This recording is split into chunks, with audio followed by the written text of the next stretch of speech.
Assalamualaikum warahmatullahi wabarakatuh. Bagaimana kabarnya? Oke anak-anak, pada kesempatan kali ini kita akan melanjutkan pembahasan yaitu tema 1 tentang mata pelajaran ilmu pengetahuan sosial khususnya di kelas 5. Nah, sebelum memulai seperti biasa silakan berdoa terlebih dahulu. Setelah itu siapkan alat tulis kalian supaya nanti di akhir video bisa langsung mengerjakan tugas.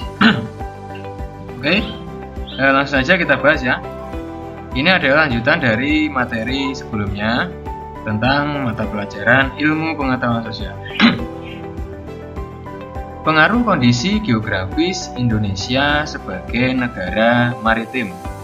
Nah, Indonesia itu merupakan negara maritim. Apa itu negara maritim? Negara maritim itu adalah negara yang memiliki perairan yang luas. Nah, makanya Indonesia disebut sebagai negara maritim karena sebagian besar wilayahnya adalah berupa perairan. Gitu ya. Terus tidak hanya mempengaruhi kondisi ekonomi, negara maritim juga mempengaruhi kondisi sosial seperti pertukaran budaya. Indonesia juga disebut sebagai negara agraris. Nah, karena kenapa? Karena sebagian besar penduduknya adalah sebagai petani. Nah, makanya disebut sebagai negara agraris. Begitu ya. Ada dampak positif dan ada dampak negatif akibat pengaruh kondisi geografis Indonesia terhadap kondisi sosial masyarakatnya. Nah, di sini sudah saya tuliskan beberapa dampak positif dan dampak negatif. Mungkin nanti kalian bisa mencari yang lebih luas lagi tentang dampak positif dan dampak negatif. Dampak positif nomor 1 adalah memudahkan komunikasi dan interaksi antar masyarakat. Kemudian pengaruh budaya yang baik dari dalam atau luar daerah sehingga memperkaya keragaman budaya. Ini merupakan dampak positifnya. Kemudian ada dampak negatif, yaitu 1. Hilangnya budaya asli karena tergerus oleh budaya luar. Kedua, munculnya budaya-budaya baru yang belum tentu sesuai dengan budaya setempat. Nah, ini tadi adalah dampak positif dan dampak negatif akibat pengaruh dari kondisi geografis Indonesia. Nah, sudah paham ya anak-anak? Kita lanjutkan dulu ke pembahasan berikutnya. Pengaruh kondisi geografis Indonesia terhadap budaya dan alat transportasi. Nah, kekayaan budaya yang dimiliki Indonesia dapat dilihat dari apa? 1.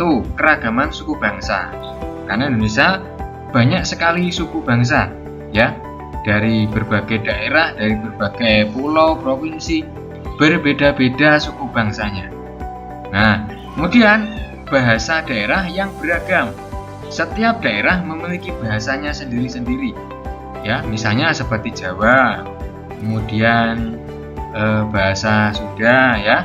Kemudian di Kalimantan ada bahasa lagi. Nah, jadi mereka bangsa Indonesia itu memiliki bahasanya masing-masing, memiliki bahasa daerah masing-masing. Namun masih bisa menjaga persatuan dan kesatuan dengan menggunakan bahasa persatuan. Apa? Yaitu bahasa Indonesia. Kemudian ada keragaman pakaian adat.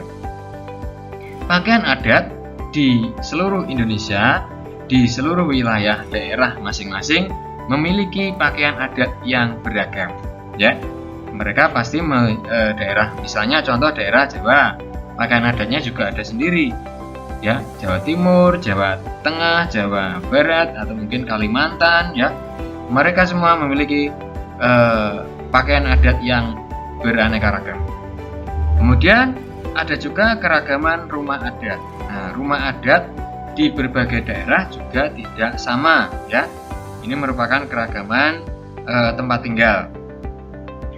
Kemudian keragaman senjata tradisional. Nah, senjata tradisional juga beragam ya, mulai dari Sabang sampai Merauke memiliki senjata tradisional. Senjata tradisional ini dulu digunakan saat masa penjajahan, ya. Kemudian keragaman alat musik tradisional. Alat musik tradisional juga sangat berbeda-beda di berbagai daerah. Nah, itu ya. Nanti kamu bisa tahu ketika mencari keragaman budaya yang ada di seluruh wilayah Indonesia. Oke, kita lanjutkan. Kegiatan ekonomi masyarakat Indonesia dipengaruhi oleh letak geografis.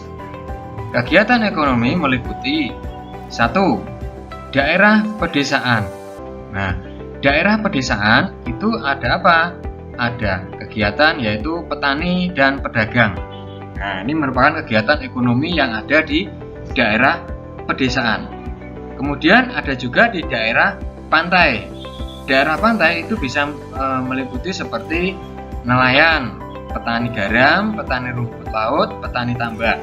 Ini merupakan kegiatan ekonomi yang ada di daerah pantai. Kemudian ada yang di daerah daratan tinggi. Nah, daratan tinggi itu ada kegiatan ekonomi apa? Seperti petani perkebunan.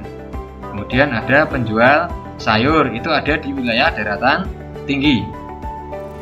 Kemudian di daerah perkotaan. Daerah perkotaan biasanya kegiatan ekonominya meliputi penjual jasa, kemudian perdagangan dan industri. Nah, ini berada di wilayah perkotaan. Kemudian yang terakhir daerah tempat wisata. Ada kegiatan ekonomi yaitu pemandu wisata dan penjual cenderamata. Biasanya kalau kita ke tempat wisata kan pasti ada pemandu wisata ya. Nah, untuk memandu kita menuju tempat-tempat wisata yang belum kita ketahui. Kemudian juga ada penjual-penjual cenderamata. Jadi oleh-oleh khas dari tempat wisata yang kita tuju itu penjual cenderamata. Oke, ini tadi adalah kegiatan ekonomi masyarakat Indonesia yang dipengaruhi oleh letak geografis. Nah, wilayah Indonesia yang berupa kepulauan juga mempengaruhi jenis transportasi yang digunakan untuk menghubungkan antar pulau, yaitu transportasi udara dan laut. Nah, berikut beberapa pelabuhan yang terkenal antara lain Belawan ada di daerah Sumatera Utara, kemudian Bakaheni ada di Lampung, kemudian Pelabuhan Merak ada di Banten, kemudian Pelabuhan Tanjung Perak ada di Jawa Timur, terus Gilimanuk ada di Bali. Nah, ini tadi hanya beberapa contoh pelabuhan yang terkenal yang ada di wilayah Indonesia. Mungkin nanti ada beberapa yang lain, kamu bisa cari tahu sendiri ya. Kemudian ada juga bandar udara yang terkenal. Nah, bandar udara kan tahu ya, tempat landasan pesawat terbang gitu ya, atau tempat mendaratnya atau perginya pesawat terbang. Ya, ada 5 yang terkenal di Indonesia. Nah, nanti kamu bisa mencari tahu yang lain banyak, tidak hanya 5 ini ya. Yang pertama ada Sultan Iskandar Muda, itu ada di wilayah Aceh ya. Ini adalah bandar udara Sultan Iskandar Muda. Kemudian ada bandar udara Adi Sucipto yang ada di Yogyakarta. Terus ada bandar udara Soekarno-Hatta yang ada di Banten, Ngurah Rai ada di Bali, dan Sentani ada di Papua.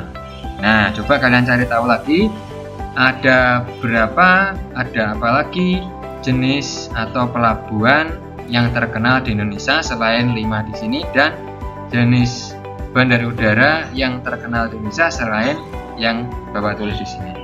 Silakan nanti kamu bisa cari tahu.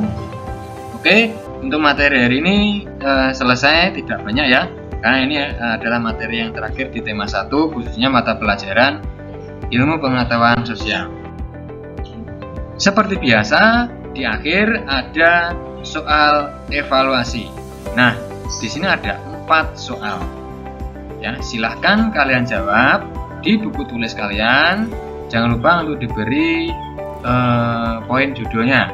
Ya, tema 1, mata pelajaran IPS, itu ya. Biar nanti untuk belajar mudah, tidak bingung ya. Nah, ini anak-anak Untuk materi ini cukup sekian. Jika ada pertanyaan bisa kalian tanyakan di WAG. Nanti untuk jawaban bisa langsung saya kirim ke WAG. Terima kasih, semoga materi ini bermanfaat. Cukup sekian. Wassalamualaikum warahmatullahi wabarakatuh.